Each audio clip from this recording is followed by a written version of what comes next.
phrase "my old Kentucky home" means so many different things to so many different people across the Bluegrass State. But to most outsiders, Kentucky can be summed up in just 4 words: chicken, horses, basketball, and bourbon. The first 3 have been around for as long as anyone can remember, but the 4th one is a relatively new one in Kentucky. Over the last decade in particular, the bourbon industry has exploded throughout the Bluegrass State and Central Kentucky region especially, leading many to wonder if it is helping or hurting Kentucky ag. Land prices are up, as are feed prices, neither of which show any sign of letting off anytime soon.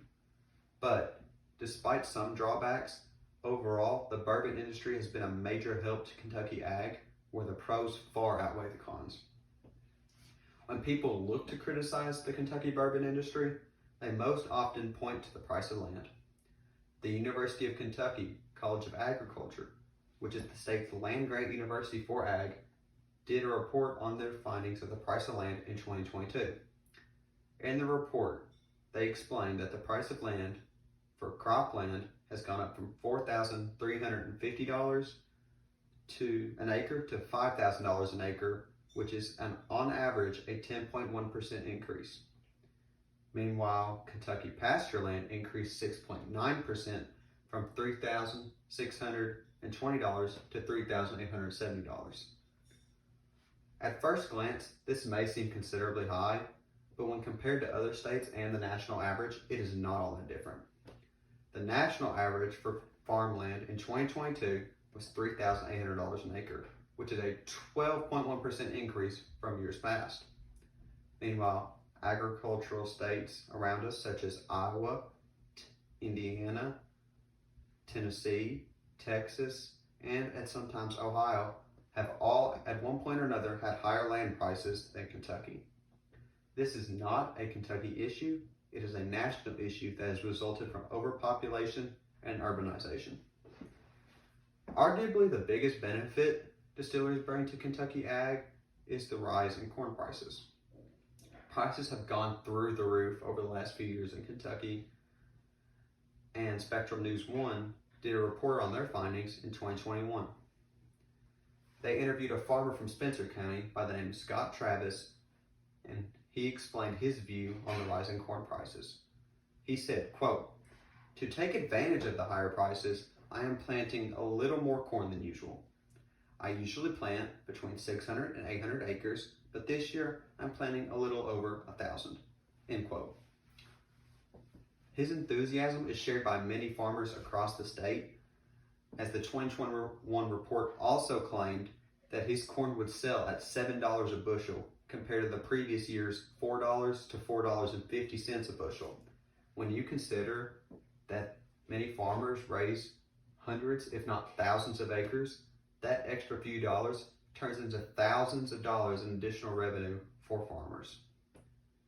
Higher corn prices do mean higher feed prices for livestock producers, or at least it would if it was not for distiller syrup.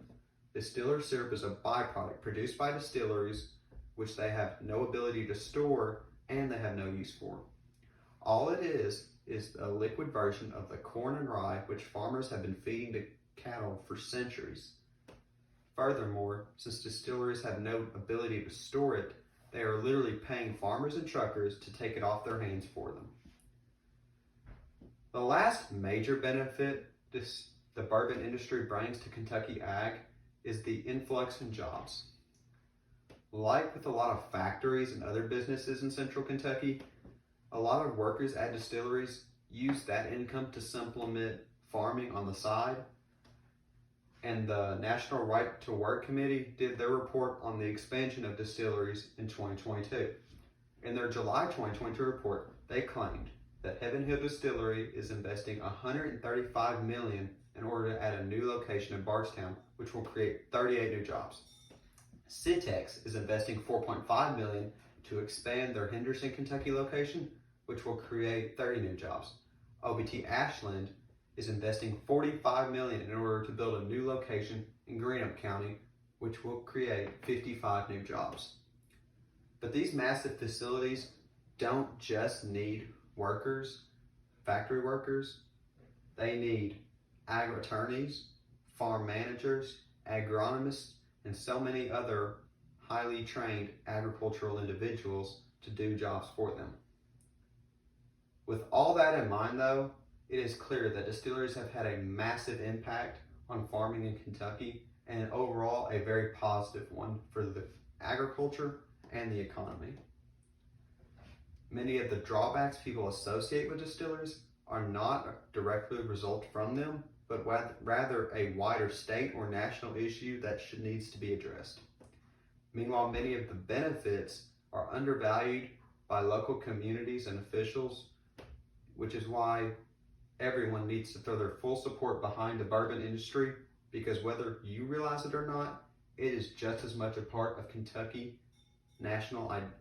state identity as UK Wildcats, horses, Kentucky Derby, fried chicken, and so much more. Thank you.